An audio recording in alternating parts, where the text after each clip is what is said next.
Giimbestigahan sa taga Bureau of Fisheries and Aquatic Resources ang gikatahong pag-igo sa Tilapia Lake Virus sa Bohol. Ang report ni Nico Sereno.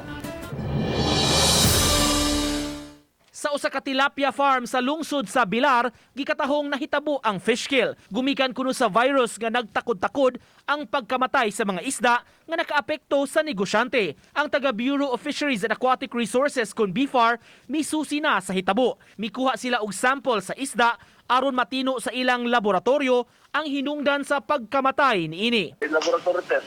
Mga proseso na. Murag po na ang kanang PCR po. Apan gipasabot ni Director Pukita, dili delikado sa mga tao ang maong virus. Ang angayang bantayan ang isda kay maapektuhan gyud sila niini. Ang tuloy ka na sa Lake Virus, dilig na siya yung kanang sa public health.